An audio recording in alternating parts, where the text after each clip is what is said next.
Israel army का target है Gaza पट्टी की सुरंगें, जो हमास का असली अड्डा है। हमास ने सुरंगों की भूल भुलैया में इजरायल को उलझा कर रख दिया है। लेकिन अब एक नई खबर ने हमास को चौंका दिया है, क्योंकि इजरायल के प्रधानमंत्री नेतन्याहू ने एक डेथ वारंट जारी कर दिया है।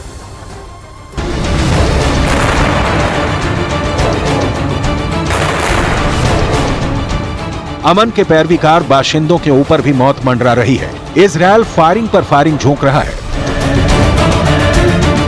इजरायल का पहला टारगेट है गाजा पट्टी के सुरंग और बंकर। बड़ी संख्या में गाजा पट्टी में सुरंग और बंकर हैं और जानकारी के मुताबिक हमास के आतंकवादी इन्हीं बंकरों और सुरंगों में छिपे रहते हैं। इजरायल ने इन बंकरों और सुरंगों को तबाह करने के लिए अपने एयरफोर्स के साथ साथ मिलिट्री को भी लगा दिया है, ताकि हमास के आतंक का खात्मा हो। इजरायल ने ऐसी सैनिक तैयारी एक दिन में नहीं, सालों और दशकों में किया है। इजरायल चाकू की नोक पर बैठे देशों की तरह रहा है, जहां सीरिया के हिजबुल्लाह आतंकी, फिलिस्तीन के हमास आतंकी कभी भी किसी वक्त रॉकेट दाग देते हैं। वो तो इजरायल की एयरफोर्स इतनी ताकतवर है कि हमले को नाकाम करती रही है। वो कहते हैं ना कि हर बार कोई नंबर 1 नहीं रह सकता, तो इजरायल की एजेंसियों से भी चूक हुई। लेकिन इजरायल इतना समर्थ है कि वो आतंकवादियों को करारा जवाब दे सके। इस वक्त इजरायल यही कर रहा है।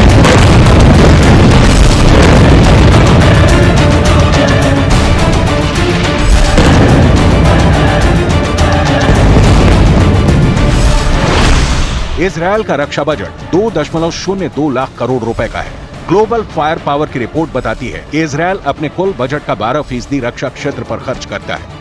आप अंदाजा लगा सकते हैं कि इजरायल अपनी रक्षा जरूरतों के लिए देश के संसाधन का किस लेवल पर इस्तेमाल करता है। असल में इजरायल की ये मजबूरी है, क्योंकि अरब देश इजरायल के खिलाफ खड़े हैं।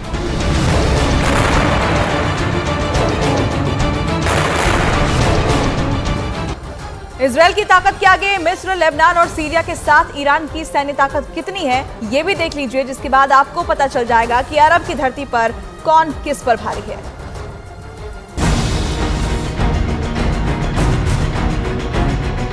इजरायल अकेला कितना काफी है, ये हमने आपको इजरायल की सैनिक क्षमता के आंकड़ों में बताया।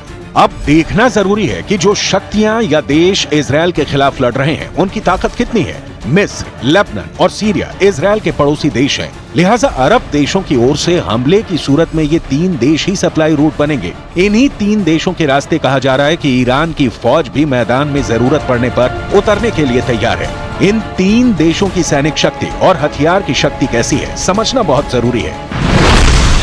ग्लोबल मिलिट्री स्ट्रेंथ इंडेक्स के मुताबिक मिस्र को सैन्य शक्ति के मामले में सबसे शक्तिशाली अरब देश के रूप में स्थान दिया गया है। वैश्विक रैंकिंग में मिस्र 14वें स्थान पर है। इसी साल जनवरी में आई ग्लोबल मिलिट्री स्ट्रेंथ इंडेक्स बताती है कि सैनिक शक्ति के मामले में तुर्की अरब देशों में नंबर 1 पर है। इसी रिपोर्ट के मुताबिक ईरान के पास मध्य पूर्व क्षेत्र में तीसरी सबसे बड़ी शक्तिशाली सेना है।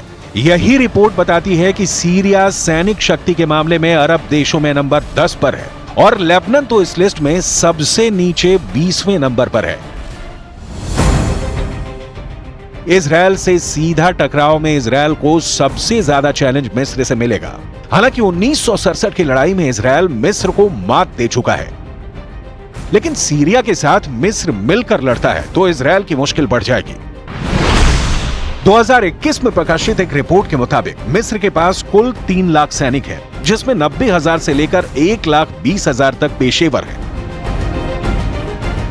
जाहिर है मिस्र के पास आधुनिक हथियार भी हैं और एयर डिफेंस सिस्टम भी, लेकिन यह बहुत स्पष्ट है कि मिस्र कितना भी ताकतवर हो, इजरायल की ताकत उससे दोगुनी है। अब सीरिया की ताकत भी देख लीजिए।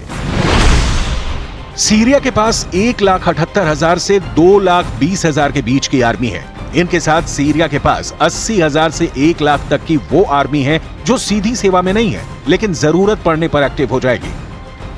सीरिया गृह युद्ध में उलझा देश है और इजरायल के खिलाफ खड़ा होने की शक्ति उसमें तभी आती है जब ईरान से ऑर्डर आता है। लेकिन दुश्मन को कमजोर समझने की भूल कम से कम अब तो इजरायल नहीं करेगा।